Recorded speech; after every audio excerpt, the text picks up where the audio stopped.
Hello.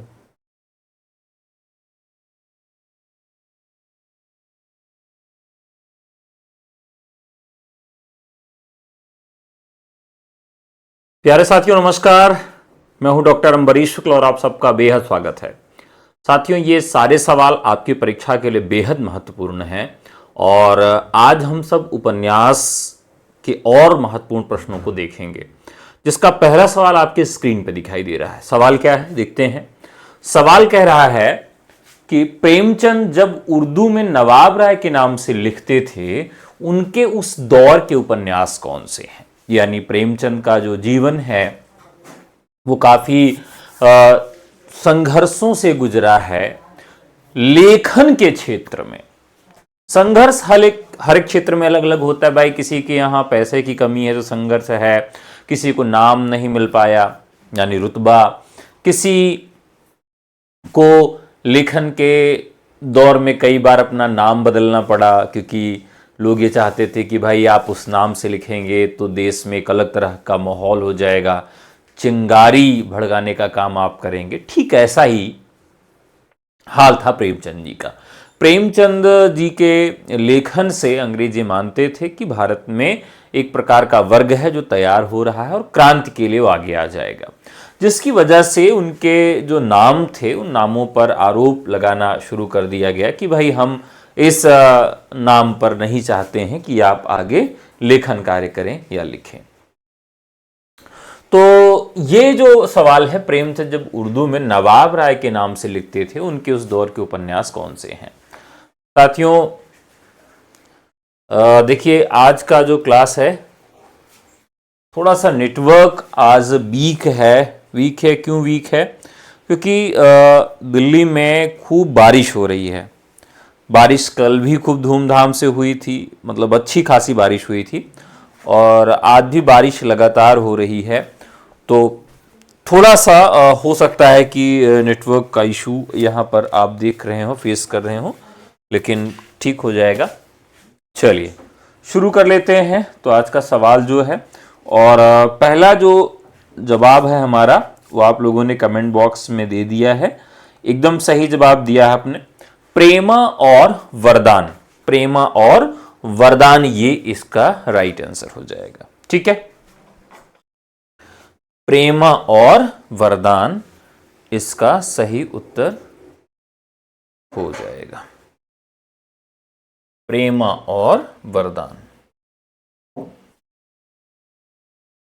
अब एक सवाल यहां और आता है सामने प्रेम और वरदान के बाद कि प्रेमचंद का जो नामकरण है वो किस तरह से होता है।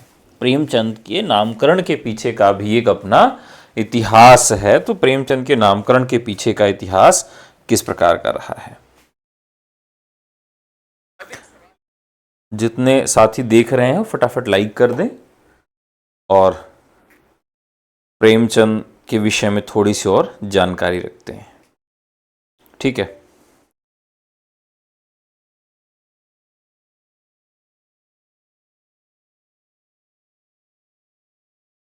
देखिए उनका जो प्रेमचंद का नामकरण है वो किस प्रकार से हुआ और कैसे हुआ, उसके विषय में थोड़ी सी जानकारी ले लेते हैं। दरअसल इनका मूल नाम जो था वो था धनपत राय, और पूरा नाम क्या लिखते थे? धनपत लिखते नहीं थे, लेकिन नाम क्या था? धनपत राय श्रीवास्तव। श्रीवास्तव यानी अगर जाति पर भी आप देखें तो श्रीवास्तव थे। ये धनपत राय श्रीवास्तव थे। इन्होंने ये जो इनका नाम था ये इनके पिताजी के द्वारा दिया हुआ था। इनके पिताजी के द्वारा यह नाम दिया गया। अब इनके जो चाचा थे उन्हें प्यार से क्या बुलाते थे? चाचा जो है वह इनको नवाब बुलाते थे, क्योंकि उस समय जो इस्लाम है उसका थोड़ा सा स्वरूप था। तो इस वजह से जो है इनके चाचा इनको किस नाम से पुकारते थे? नवाब के नाम से पुकारते थे। तो इस वजह से अपने चाचा के द्वारा जो दिया गया नाम था वो तो नवाब मिला था, और उपनाम या उपजाति जो थी इनके परिवार की वो राय थी। तो जिसकी वजह से इन्होंने प्रथम उपन्यास जो लिखा, प्रथम उपन्यास या प्रथम रचना जो इन्होंने लिखी वह किस नाम से लिखी? नवाब राय के नाम से लिख दी। ठीक है, क्लियर है? पहली रचना इन्होंने जो लिख दी किस नाम से लिख दी? नवाब राय के नाम से लिख दिया। ठीक है, और इसके बाद अपना उपनाम बनाया और उर्दू में नवाब राय के नाम से इन्होंने लिखना शुरू कर दिया। फिर समय आता है 1908 का।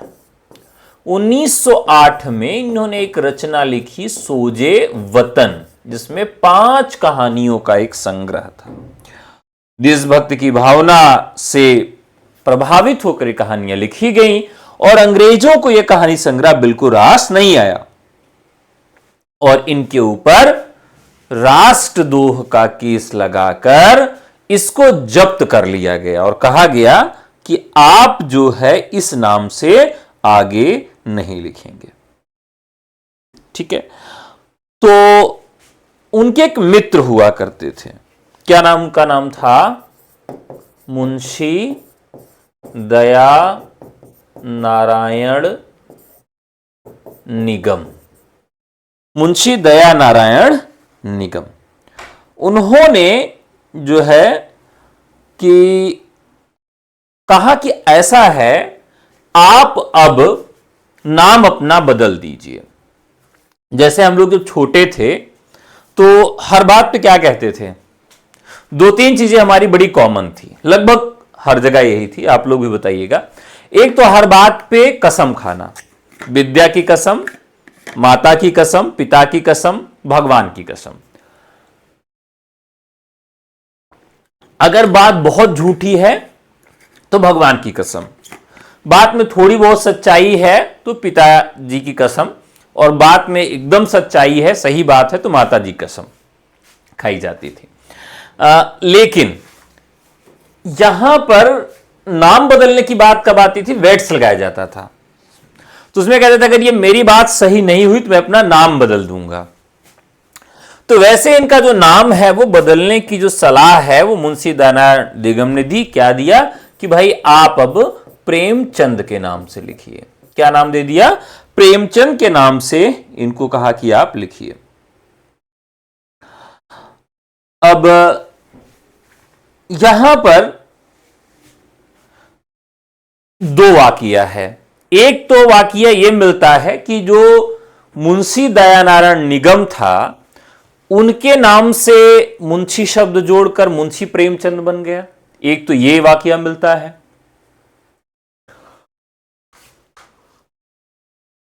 और दूसरा वाकिया जो मिलता है वो और इंटरेस्टिंग है। दूसरे वाकिया में यह होता है कि जो कन्हैया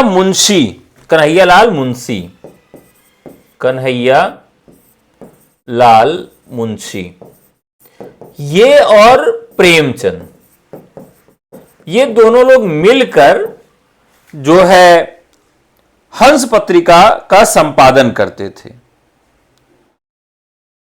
तो कन्हैयालाल मुंशी का जो मुंशी शब्द है वो रखा जाता था क्योंकि बहुत बड़ा नाम था, और प्रेमचंद में प्रेमचंद ही रखा जाता था। तो मुंशी और प्रेमचंद अलग अलग नाम था, लेकिन कालांतर में लोग यह समझने लगे कि यह नाम एक ही व्यक्ति का है, मुंशी प्रेमचंद। तो अब जो शरद चंद्र चट्टोपाध्याय थे वो इनकी रचनाओं से बहुत प्रभावित हुए, और फिर इनको किसका मिला? उपन्यास सम्राट। उपन्यास सम्राट की जो है इनको उपाधि मिल जाती है। ठीक है, चलिए आगे बढ़ते हैं। हाँ, एक और इनके विषय में कथा प्रचलित है, आप सब जानते होंगे कि दरअसल ये रेलवे की नौकरी करते थे, रेलवे में नौकरी। और रेलवे या सरकारी नौकरी की स्थिति बहुत ही बदतर थी उस दौर में, बहुत कम सैलरी मिलती थी। तो उस समय एक मेला था, उस बलिया के मेले में जब ये जाते हैं तो अपनी पत्नी के साथ थे, अपने पत्नी के साथ मेला देखने गए थे। तो उस मेले में इन्होंने जो जूता पहना था, उस जूते में एक छेद था आगे की तरफ, यहां से कि उसमें से एक अंगूठा निकल सकता है। तो इसी पर एक व्यंग्यात्मक लेख लिखा गया, प्रेमचंद के फटे जूते। बहुत बढ़िया लेख है, कभी समय मिले तो आप जरूर पढ़िएगा। अगला, कलात्मक दृष्टि से प्रेमचंद का पहला प्रौढ़ उपन्यास माना जाता है। कलात्मक दृष्टि से प्रेमचंद का पहला प्रौढ़ उपन्यास माना जाता है। यहीं से शुरुआत भी मानी जाती है उपन्यासों की, हिंदी उपन्यासों की शुरुआत भी यहीं से इनके मानी जाती है। बहुत ही महत्वपूर्ण उपन्यास है। देखिए यहां पर एक उपन्यास इनका मिलता है जिसका नाम था बाजार हुस्न। क्या उपन्यास का नाम था? बाजार ए हुस्न। ये जो है 1916 में उर्दू में निकाला जाता है उपन्यास, और इसका जो हिंदी में अनुवाद किया गया 1918 में किया गया, और इसका नाम क्या रख दिया गया? सेवा सदन रख दिया गया। इस रचना की पृष्ठभूमि क्या है? तो 20वीं शताब्दी, 20वीं शताब्दी की सामाजिक राजनीतिक स्थिति जो है इस उपन्यास में दिखाई गई है। मुख्य रूप से यह जो रचना है, एक पात्र है सुमन, जो कि मध्यवर्गीय पात्र है, ब्राह्मण की कन्या है, उसी के इर्द गिर्द ही यह घूमती है।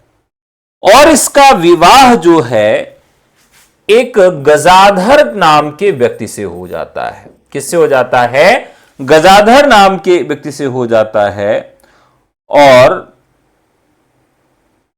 अंत में यह वेश्यावृत्ति के दलदल में फंस जाती है। तो पूछा जाता है कि इस उपन्यास का वर्ण विषय क्या है, और समझिए कि इस उपन्यास में कई चीजों को एक साथ उन्होंने रखने का प्रयास किया है। तो पूछा जाता है कि प्रेमचंद के किस उपन्यास में दहेज प्रथा, तो दहेज प्रथा की चर्चा है, अनमेल विवाह, अनमेल विवाह की चर्चा है, ठीक है, वेश्यावृत्ति, वेश्यावृत्ति, तो ये कुछ चीजें यहां देखने के लिए मिलती है। दहेज प्रथा, अनमेल विवाह और वेश्यावृत्ति मुख्य रूप से देखने के लिए मिलती है। यह भी कहा जाता है कि प्रेमचंद का पहला यथार्थवादी उपन्यास भी यह माना जाता है। क्या कहा जाता है इसे? प्रेमचंद का प्रथम यथार्थवादी उपन्यास, यथार्थवादी उपन्यास, प्रेमचंद का प्रथम यथार्थवादी उपन्यास भी इसे माना जाता है, ठीक है। तो राइट आंसर हो जाएगा आपका सेवा सदन। प्रेमचंद ने पहली बार किस उपन्यास में मध्यवर्गीय व्यक्ति के जीवन की विडंबनाओं को व्यक्त किया है?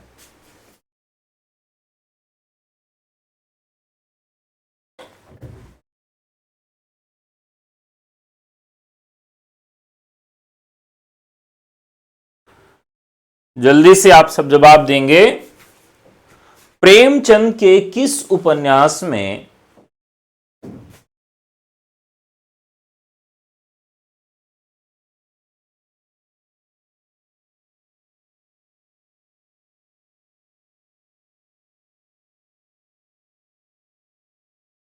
प्रेमचंद के किस उपन्यास में मध्यवर्गीय जीवन की विडंबनाओं को व्यक्त किया गया है? और आपके ऑप्शंस हैं प्रेमा, वरदान, सेवा सदन और कायाकल्प। चलिए, तो अभी अभी हम लोगों ने इस पे चर्चा किया था, इस उपन्यास पे हम लोगों ने अभी भी चर्चा किया था, और वो है सेवा सदन 1918।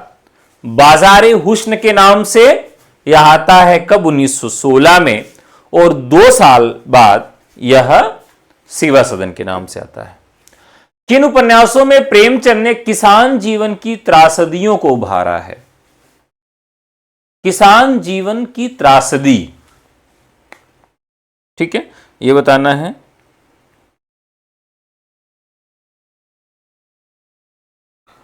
तो किसान जीवन की जो त्रासदी है उसको प्रेमचंद के किस उपन्यास में उभारा गया है? तो राइट आंसर हो जाएगा, एक तो आपका प्रेमाश्रम है और दूसरा है वरदान।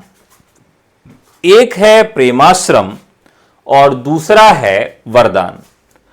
अब आप समझिए कि प्रेमाश्रम की ही अगली कड़ी के रूप में गोदान को भी माना जाता है, जो कि प्रेमचंद का अंतिम उपन्यास है। यानी 1936 में यह उपन्यास आता है। प्रेमचंद का अंतिम उपन्यास गोदान है और अंतिम कहानी कफन है। अंतिम कहानी कफन है, जो कि दलित जीवन से संबंधित है। और कफन कहानी लिखने के बाद बहुत सारी आलोचनाओं को भी इनको झेलना पड़ा। ठीक है, अब यहां देखिए, जैसे इनका एक रंगभूमि है, तो रंगभूमि का वर्ण विषय क्या है? एकदम कनेक्ट करके याद रख सकते हैं, रंगभूमि। तो देखिए, जिसके पास भूमि में रंगाई पोताई करने का काम होता है, तो रंगाई पोताई किस में होती है? उद्योग में होती है ना। इसका मतलब रंगभूमि जो है औद्योगिक विकास से संबंधित है। ठीक है, इसके अलावा एक उपन्यास इनका कर्मभूमि है। उपन्यास क्या है? कर्मभूमि है। कर्मभूमि में भी क्या मिलता है कि किसानों की लगान बंदी आंदोलन को भी इसमें रखा गया है। किसानों की चर्चा इसमें भी है। किसानों की लगान बंदी की भी इसमें बात की गई है। ठीक है,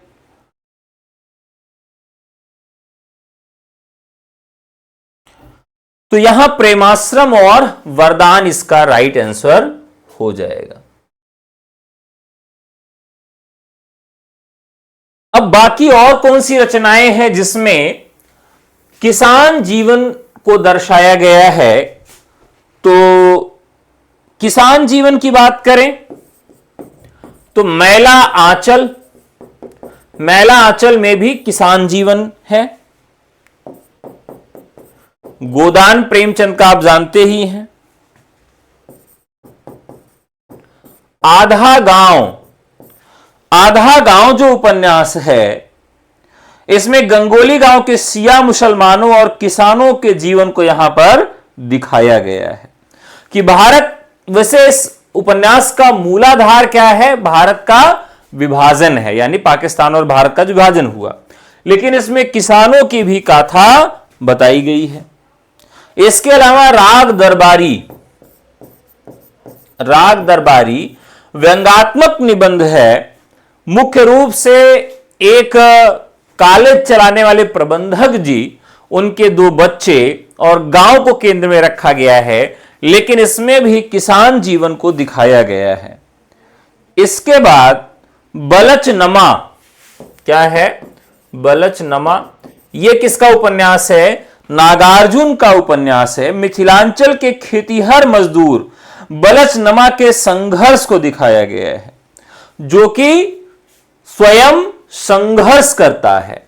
तो बलचनमा में भी किसान की गाथा दिखाई गई है। इसके अलावा बुंदेलखंड के किसान जीवन पर लिखा गया एक उपन्यास है डूब। किसका है? वीरेंद्र जैन का है। वीरेंद्र जैन का उपन्यास है डूब। कहां के किसानों की कथा है? तो यह वीरेंद्र जैन बुंदेलखंड। अब ध्यान रखिएगा, डूब इसलिए लिखा गया वहां देखिए पानी नहीं बरसता और डूब लिखा गया है ना, तो डूब जो है किससे संबंधित है? वीरेंद्र जैन का है, जो कि बुंदेलखंड के जीवन पर आधारित है। ठीक है। फांस बहुत ही महत्वपूर्ण उपन्यास है, इसे जरूर याद रखिएगा। उपन्यासकार कौन है? संजीव हैं। और पूछा जाता है कहां के किसानों की गाथा इसमें बताई गई है, तो अब तो थोड़ा सा कम हो गया है, वरना महाराष्ट्र में किसानों के द्वारा आत्महत्या की सबसे ज्यादा घटनाएं होती थीं।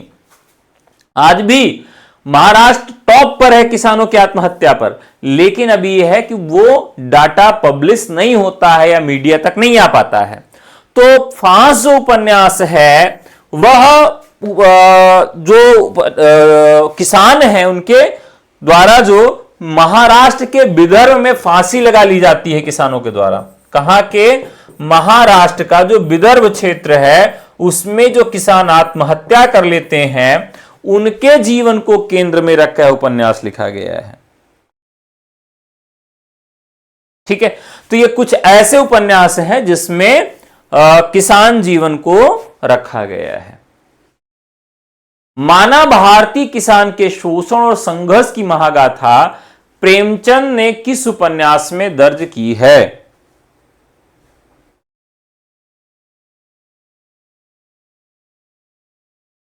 तो गोदान 1936। अपने किन उपन्यासों में प्रेमचंद ठेठ यथार्थवादी दृष्टिकोण अपनाते हैं? ठेठ यथार्थवादी दृष्टिकोण अपनाते हैं, बताइए।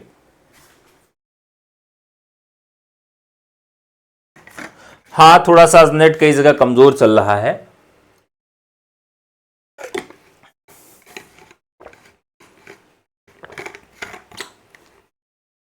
काफी महत्वपूर्ण सवाल है। अपने किन उपन्यासों में प्रेमचंद ने ठेठ यथार्थवादी दृष्टिकोण अपनाया है? तो राइट आंसर हो जाएगा निर्मला और गोदान में। अब यथार्थवादी दृष्टिकोण अंत में इनका बिल्कुल हो जाता है, और जो निर्मला उपन्यास है इनका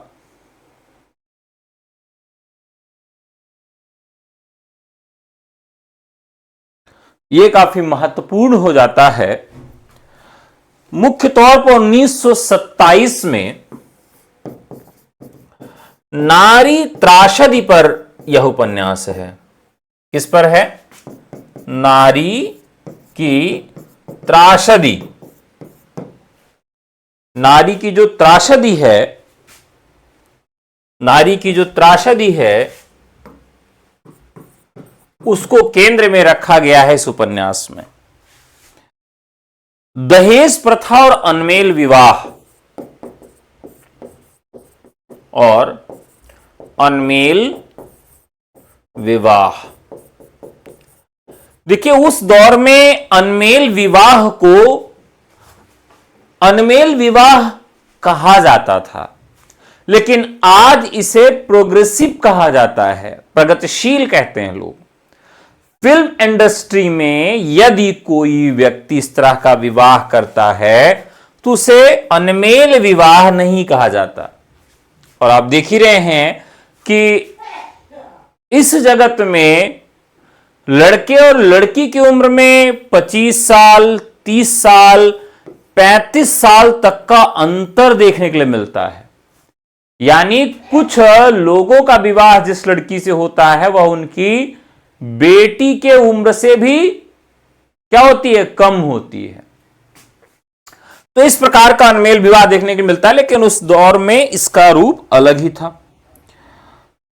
इसमें निर्मला जो है एक सुंदर और सुशील किशोरी है और उसकी पिता की अचानक मृत्यु हो जाती है और दहेज न दे पाने का उसका विवाह उसकी उम्र से काफी बड़े विधुर वकील मुंशी तोताराम से हो जाता है। किससे हो जाता है, मुंशी तोताराम से।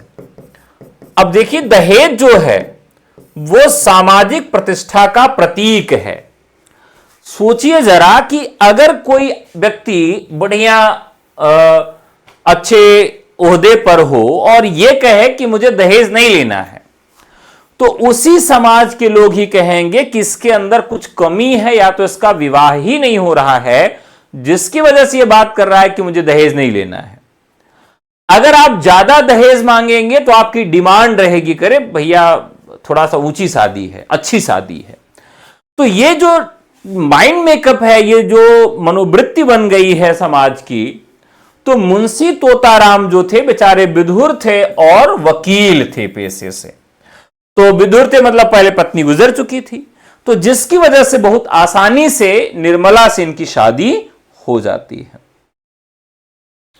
तोताराम के पहले से ही 3 बेटे हैं जो अपनी नई और कम उम्र की सौतेली मां को स्वीकार नहीं कर पाते हैं। अब होता क्या है कि 3 बेटे इनके पहले ही हैं और बेटे बड़े बड़े हैं और ऐसा लगता है कि जो इनका बड़ा वाला लड़का है उसको लेकर वो बड़े सशंकित रहते थे कि कहीं मेरे पत्नी का चक्कर मेरे बड़े बेटे से तो नहीं चल रहा है। बेटे मनसाराम के साथ उनके संबंधों को जो है वो लेकर बहुत दुविधा में रहते हैं और इसी संदेह के कारण मुंशी तोताराम की मृत्यु हो जाती है। चल बसते हैं शंका में कि कहीं हमारी पत्नी का संबंध हमारे बड़े लड़के से ही तो नहीं है। तो यह सोचते सोचते बेचारे चल बसते हैं। इसका जो अंत है, अपार मानसिक शारीरिक कष्ट के बाद इसमें निर्मला की भी मृत्यु हो जाती है। यानी ये जो उपन्यास का कथानक है वह कैसा है, दुखांतक है, दुखांतक है।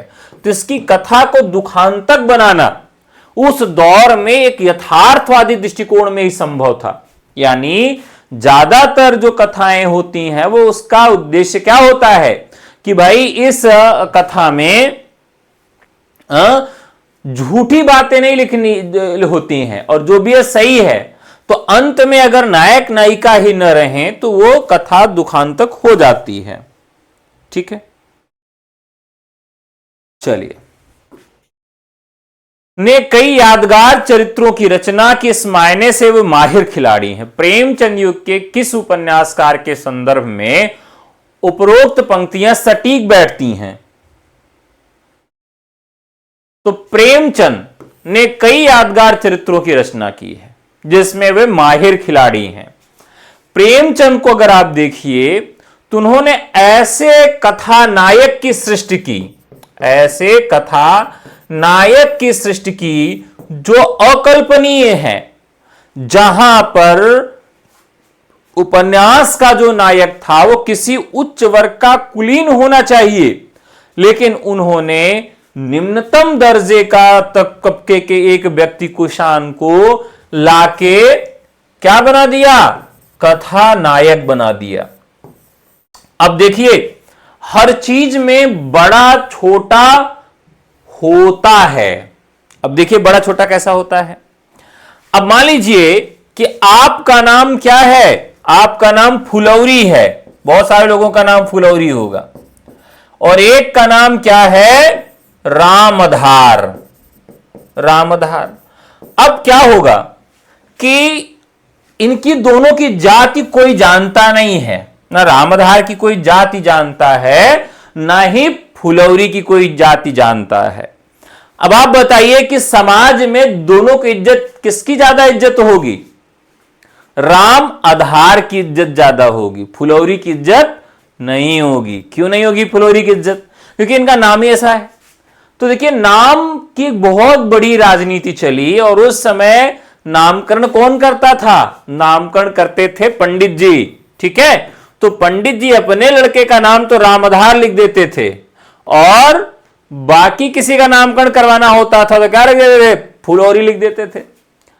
कई बार पंडित जी रखते थे और कई बार उनके ही समाज में लोग उसका नामकरण कर देते थे।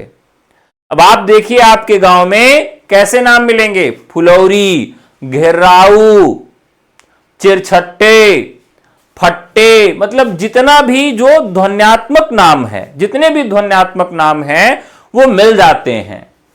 तो ऐसा नहीं कि वो पंडित जी का दोष है, ये स्वयं भी उसी धारणा में थे और अपना नामकरण इस तरह से फोनेटिक्स के द्वारा ध्वन्यात्मक रूप में कर लेते थे। बुनबुन, झुनझुन, पुन्नू, फुन्नू, इस तरह से। लेकिन आज मॉडर्नाइज युग में बिल्कुल भी नहीं है कंफर्म में हो सकता है कि किसका नामकरण किसने किया और किस तरह से किया है। तो आज एकदम से नाम का आधार ही मिट गया है। ठीक है, जैसे आजकल मुसलमानों में भी मैंने देखा है कि बहुत सारे लोगों का नाम मैंने देखा कि राजू है, तो उसमें भी आप नाम के आधार पर जाति भी आप नहीं मालूम कर सकते कि कौन सी जाति है। तो इस तरह से था उस समय।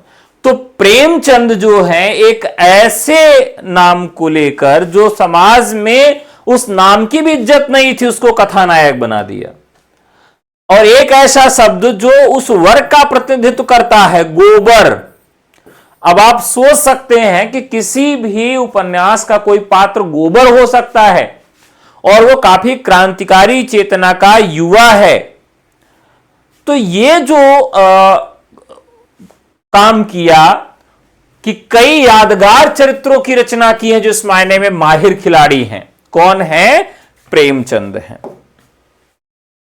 कंकाल, तितली तथा इरावती किसके उपन्यास हैं? कंकाल, तितली तथा इरावती किसके उपन्यास हैं?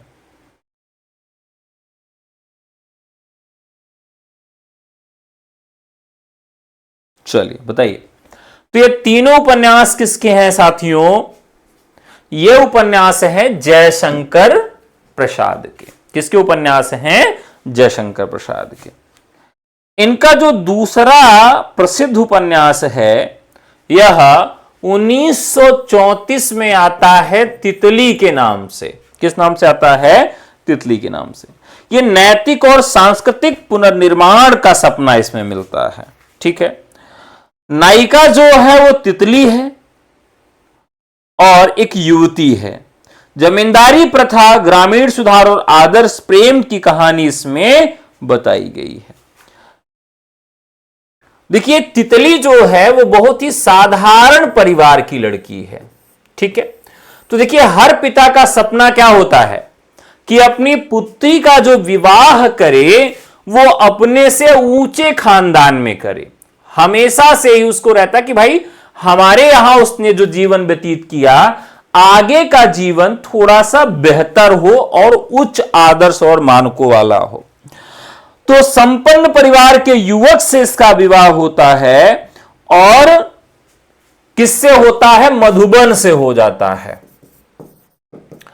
और जो उच्च वर्ग है वहां के मानदंड और बहुत सारी चीजें अलग होती हैं। अब ये क्या है कि अय्याशी करने वाला एक युवक है, आवारा तरह का एक युवक है।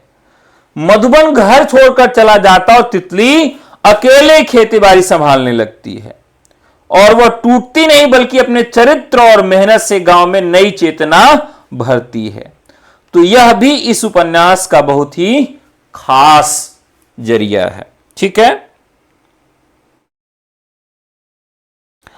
इसी तरीके से इनका एक उपन्यास है कंकाल। ये जो है कड़वे यथार्थवाद का उपन्यास है। क्या है? कड़वे यथार्थवाद का। ठीक है, जैसे कुछ लोग लड़ाई झगड़ा में कहते हैं ना। अब देखिए गांव की जो कथाएं हैं, गांव में कभी लड़ाई झगड़ा हो तो किसके यहां किसका उठना बैठना, किसका चक्कर है, मतलब जो भी अच्छी खराब बातें हैं वो 5 मिनट में आइडेंटिफाई हो जाती हैं। क्योंकि आदमी क्या करता है उसमें? व्यक्तिगत हमला करता है एक दूसरे को शर्मिंदा करने के लिए। तो फिर क्या है कि इस तरह का कड़वा यथार्थ तो गांव के झगड़े में मिलेगा आपको, और या तो कहां मिलेगा, कंकाल में मिलता है। ठीक है, कंकाल इसीलिए इसका नाम भी इसी तरह से रखा गया है। इसमें अनैतिकता और शहरी समाज की सड़ांध को दिखाया गया है। कैसा है ये समाज?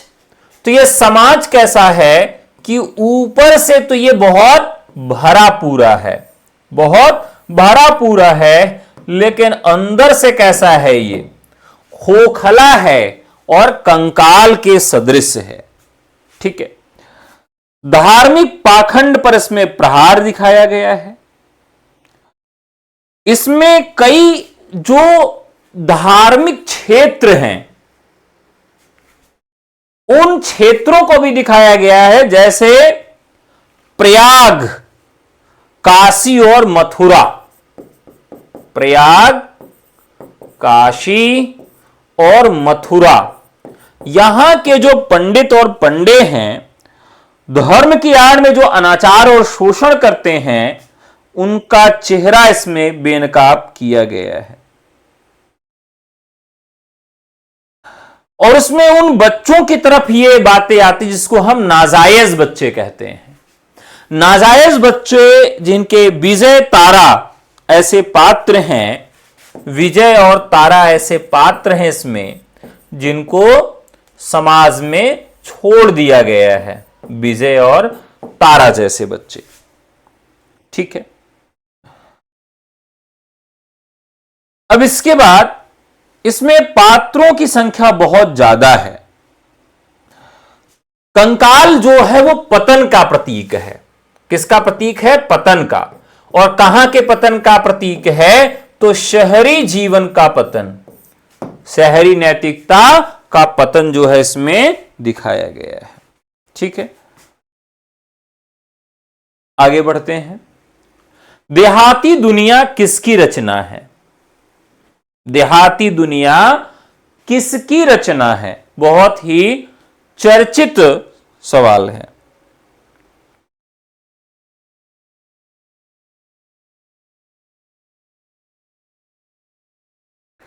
देहाती दुनिया साथियों, यह इसे पहला आंचलिक उपन्यास भी कहा जाता है और इसकी रचना 1926 में होती है, 1926 में होती है। अब इसमें जो है कोई भी पारंपरिक हीरो या फिर विलेन नहीं है। यानी जिस प्रकार से कथाओं में कोई न कोई हीरो होता है या कोई खलनायक होता है, जिसमें हीरो और खलनायक जैसा कोई कॉन्सेप्ट नहीं है। इसमें खेल कूद, अंधविश्वास, किसानों के सीधे साधे जीवन को दिखाया गया है। ठीक है, मिट्टी की महक और गांव का ठेठ देसीपन इस उपन्यास का केंद्र है। ठीक है,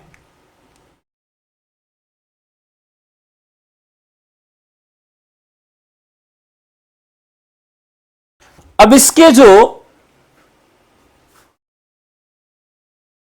किस तरह का दृष्टिकोण है, तो आत्मकथात्मक दृष्टिकोण है इस उपन्यास का। आत्म कथात्मक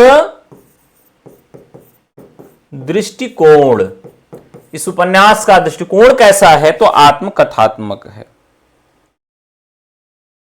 इसमें ऐसी कथा है कि जिसे आप कह सकते हैं कि बिना कहानी की कहानी है। इसमें क्या है? बिना कहानी की कहानी मिलती है। इसमें एक बालक है।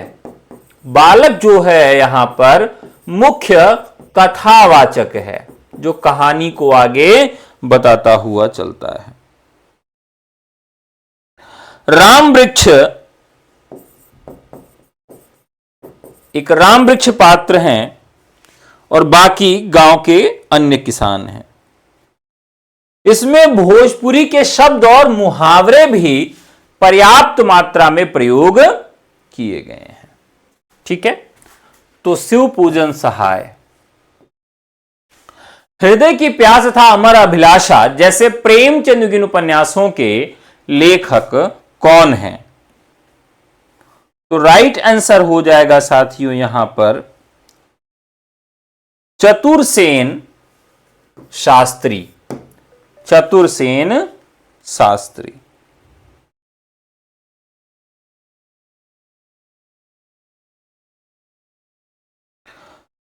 हृदय की प्यास जो है प्रेम, वासना और मानवीय संवेदनाएं, प्रेम, वासना और मानवीय संवेदनाओं को उसमें रखा गया है। ठीक है, और इनकी एक बहुत ही चर्चित रचना है वैशाली की नगर वधू।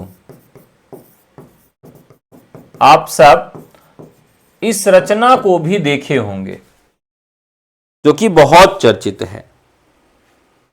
इसके अलावा सबसे खतरनाक और भारी भरकम उपन्यास इनका एक है, क्या है? वयम रक्षामः। अरे भाई, मैं बिल्कुल दहेज नहीं लूंगा, चाहिए तो आप लिखवा लीजिए स्टाम्प पेपर पे। अरे हम फंसे नहीं है भाई।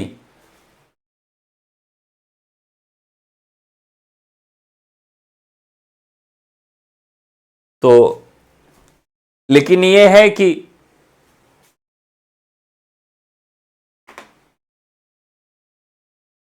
जो एक कहावत है कि दुल्हन ही दहेज है, तो दुल्हन दहेज वाली होनी चाहिए, मतलब उसका संपूर्ण व्यक्तित्व दहेज वाला होना चाहिए।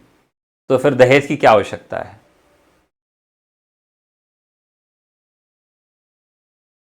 चलिए आगे बढ़ते हैं। वयम रक्षामः। वयम रक्षामः भी इनका बहुत ही महत्वपूर्ण उपन्यास है। विराटा की पद्मिनी, गढ़कुंडार, मेघनाद, महारानी लक्ष्मीबाई इत्यादि ऐतिहासिक उपन्यासों के लेखक कौन हैं?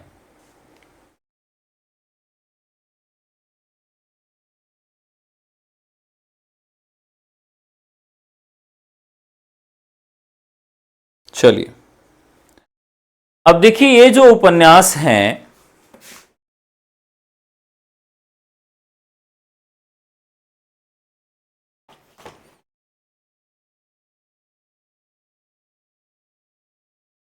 ये जो उपन्यास है काफी बढ़िया है। विराटा की पद्मिनी, ये उपन्यास जो है इनकी एक कालजयी रचना है। कब लिखी गई? 1936 में लिखी गई। तो ये कालजयी क्यों है? तो वृंदावन लाल वर्मा को हिंदी साहित्य का वॉल्टर स्कॉट कहा जाता है। क्या कहा जाता है? वॉल्टर स्कॉट कहा जाता है। इन्हें हिंदी का वॉल्टर स्कॉट कहा जाता है। किसको? वृंदावन लाल वर्मा को। यह बुंदेलखंड के इतिहास को केंद्र में रखती है और इसकी एक पात्र है कुमुद। तो बुंदेलखंड में कुमुद जो है बहुत ही सुंदर स्त्री है और जिसकी वजह से इसके व्यक्तित्व के आधार पर विराटा की पद्मिनी, इसलिए इसको पद्मिनी कहा गया है। स्वाभिमानी और साहसी भी है और पूरा कथानक जो है कुमुद के इर्द गिर्द ही घूमता रहता है और अपनी मर्यादा की रक्षा के लिए ये अंत में आत्म बलिदान कर देती है। इसका एक नायक भी है जिसका नाम है कुंजर सिंह। क्या नाम है? कुंजर सिंह जो है इसका एक नायक भी है।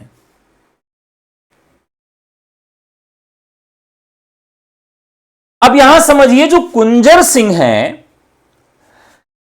कुमुद से निश्चल प्रेम करते हैं और अंतिम तक उसकी रक्षा के लिए लड़ते भी हैं।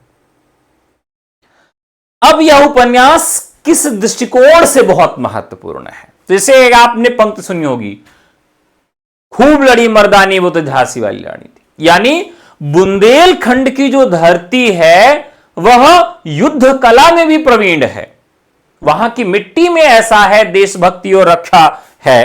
तो इस उपन्यास के माध्यम से वहां के किलों और युद्ध कला, खास करके किले क्या होते हैं, युद्ध के लिए बनाए जाते हैं, तो युद्ध और वहां के किलों को भी केंद्र में रख के इस उपन्यास को लिखा गया है, विराटा की पद्मिनी को। ठीक है, अगला, परख, सुनीता तथा कल्याणी प्रेमचंद युग में लिखे गए सामाजिक उपन्यास के लेखक कौन हैं? देखिए, अगर आप कभी फुर्सत पाएं तो ये जैनेन्द्र के जो उपन्यास है, परख, सुनीता, कल्याणी, इन सभी उपन्यासों को जरूर पढ़ें। इन उपन्यासों को जरूर पढ़ें। क्यों पढ़ें उसको भी मैं बताता हूं। 1929 में इन्होंने परख लिखा उपन्यास, जो कि मनोवैज्ञानिक परिदृश्य पर आधारित है, यानी मन के भीतर का जो उथल पुथल है इस उपन्यास के केंद्र में है। और इस उपन्यास की जो नायिका है उसका नाम क्या है, फटाफट बताइए। एक गाना है पंजाबी में, और उसी पंजाबी गाने से इस नायिका का नामकरण प्रभावित है। अब तो आप बता ही देंगे, कट्टो गिलहरी चमक छल्लो रानी, ऐसा गाना है ना। तो इसकी जो नायिका है उसका नाम क्या है, कट्टो है। कट्टो जो है सत्यधन से प्रेम करती है। किससे प्रेम करती है? सत्यधन नाम के व्यक्ति से कट्टो प्रेम करती है। सत्यधन भी उसे चाहता है, लेकिन अपनी महत्वाकांक्षाओं की स्थिति के कारण वह दुविधा में रहता है, और अंत में कट्टो अपने प्रेम का बलिदान कर देती है और सत्यधन का विवाह अपनी सहेली बिहारी से करा देती है। किससे करा देती है? बिहारी से करा देती है। सोचिए जरा कि किस प्रकार का इसमें बलिदान देखने के लिए मिलता है। अब ये जो उपन्यास है प्रेम का एक नया स्वरूप दिखाता है। ठीक है, सरल और छोटी कथा है, लेकिन अपने ही प्रेमी का विवाह दूसरे से करवा देने का जो साहस है, जो एक मनोवैज्ञानिक साहस है, इस उपन्यास में दिखाया गया है। ठीक है, इसी तरीके से इनका एक उपन्यास है सुनीता। सुनीता जो उपन्यास है, इसकी क्या खास बात है? तो सुनीता उपन्यास का केंद्र जो है भी मनोवैज्ञानिक है। 1934 में उन्होंने सुनीता उपन्यास लिखा। सुनीता श्रीकांत और हरिप्रसन्न, सुनीता श्रीकांत और हरि प्रसन्न, ये इसके कुछ पात्र हैं जो इस उपन्यास में मिलते हैं। सुनीता इसमें गृहिणी के रूप में आती है। श्रीकांत सुनीता का पति है और हरिप्रसन्न श्रीकांत का एक मित्र है।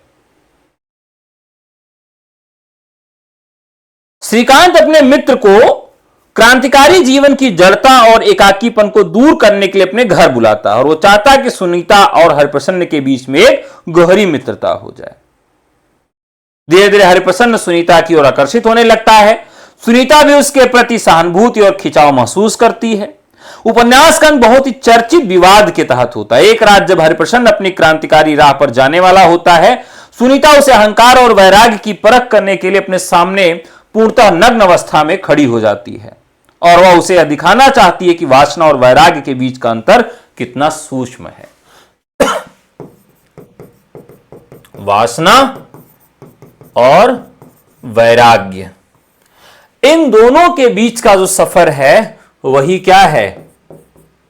परख है। उसी को क्या करना है? उसी की परीक्षा करनी है, वासना और वैराग्य। पूछा भी गया है इस तरह का सवाल घुमाकर,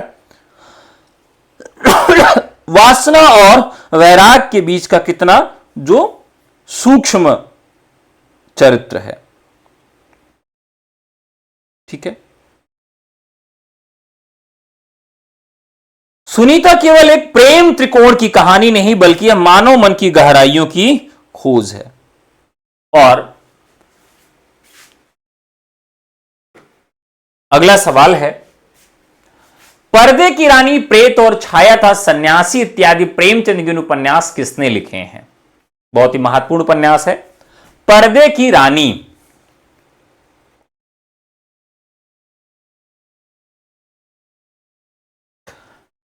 प्रेत और छाया, तो यह भी मनोवैज्ञानिक उपन्यासकार हैं इलाचंद जोशी। 1942 में इस उपन्यास की रचना होती है और मनोविश्लेषणवादी धारा के प्रमुख स्तंभ हैं ये। इस उपन्यास में हीन भावना और अपराध बोध दो चीजें हैं। एक तो आपको हीन भावना मिलेगी इस उपन्यास में और एक मिलेगा अपराध बोध इसमें दिखाया जाता है। इसकी जो नायिका है उसका नाम याद रखिएगा, नायिका का नाम है निरंजना, निरंजना नाम है। और अपनी पारिवारिक पृष्ठभूमि में मां के वेश्या होने का दर्द इसके मन में है, मां के वेश्या होने का दर्द है इसमें। निरंजना के मन में समाज के प्रति विद्रोह, स्वयं के प्रति घृणा भरी होती है और इस कलंक को छिपाने के लिए कठोर विद्रोही बन जाती है। खूनी पिता, उसके पिता ने उसकी मां की हत्या कर दी थी और यह कड़वी सच्चाई उसे और भी अशांत कर देती है। शीला और इंद्रवत ये अत्यंत महत्वपूर्ण अन्य पात्र हैं जो निरंजना और उसके विचारों को प्रभावित करते हैं।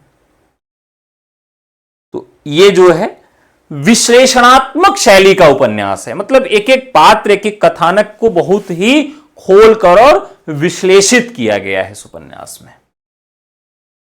ठीक है, इसी तरीके से एक उपन्यास है सन्यासी। 1940 में यह भी इनका उपन्यास लिखा जाता है और नंद किशोर इसमें आत्मकथात्मक शैली में काम करता है। कौन है? नंद किशोर है। आत्मकथात्मक शैली मतलब अपने विषय में स्वयं बात करता चलता है। हीन भावना इसमें भी मिलती है। नंद किशोर के भीतर बचपन से गहरी हीन भावना है, ईर्ष्या है। अपनी चचेरी बहन जयंती से प्रेम करता है लेकिन उसके प्रति व्यवहार प्रेम और घृणा के बीच झूलता रहता है। जयंती है इसमें। जयंती कौन है? उसकी चचेरी बहन है और उसी से क्या करता है? प्रेम करता है और प्रेम और घृणा के बीच में वो द्वंद्व में बना रहता है। अपने अहंकार और मानसिक विकृति के कारण जयंती का जीवन बर्बाद कर देता है और खुद को एक बौद्धिक और सन्यासी के रूप में पेश करने की कोशिश करता है और वह अपनी वासना और कुंठाओं से लड़ रहा होता है। एक आप देखिए, अभी हाल ही में न्यूज़पेपर और वीडियो वायरल हुआ कि एक इंजीनियर साहब मथुरा के थे, वो सन्यासी बन जाते हैं और 10 साल बाद वो घर लौटते हैं। उनकी पत्नी इतना ज्यादा उनकी पिटाई करती, इतना ज्यादा पिटाई करती है कि आप सोचिए जरा कितना दुख, दर्द, त्रास। कभी आपने नहीं सुना होगा कि पूरे परिवार का जिम्मा छोड़कर कोई स्त्री सन्यासिनी बनने के लिए घर छोड़ दी हो। क्योंकि वो मानती है कि इससे बड़ा सन्यास और इससे बड़ी जिम्मेदारी कुछ नहीं है। पुरुष यहां पर भगोड़े हो जाते हैं और परिवार बसने के बाद छोड़कर चले जाते हैं और सन्यासी बन जाते हैं। जब आप इस दुनिया में सबसे कठिन आश्रम कौन सा है? गृहस्थ आश्रम है। और गृहस्थ आश्रम सबके बस की बात नहीं होती है और पुरुष इस मामले में बहुत ही कायर होते हैं। ज्यादातर पुरुषों के मन में इस आश्रम को छोड़कर भागने का मन करता है और वो सन्यासी बनना चाहते हैं, जबकि महिलाओं के साथ इस तरह स्थिति नहीं होती है। वो हमेशा डटकर इसका सामना करती हैं और मजबूती के साथ अंत समय तक रहती हैं। तो ये इसी तरह का एक उपन्यास है सन्यासी, जो कि चचेरी बहन जयंती से प्रेम की जो कहानी है वो दर्शाती है। तो आज का अंतिम सवाल यही था। आज के सवाल अच्छे लगे हो तो जरूर बताइएगा। कल आप लोगों से पुनः मुलाकात होगी। तब तक नमस्कार, जय हिंद। अब मेंस की क्लास शुरू होगी, उसमें आपसे मुलाकात होगी। यदि आप यूपी टीजीटी पीजीटी 2026 या 2022 जीआईसी प्रवक्ता, LT grade, KVS, NVS, EMRS mains, assistant professor और गवर्नमेंट डिग्री कॉलेज मेंस की कक्षाएं और प्री की कक्षाएं लेना चाहते हैं, बीपीएससी टीयर 4 और DSSB टीजीटी पीजीटी हिंदी की कक्षाएं लेना चाहते हैं, तो आप व्हाट्सएप करिए 9828959237 पर। यूजीसी की कक्षाएं भी आपको मिल जाएंगी। तो चलिए, बहुत बहुत धन्यवाद।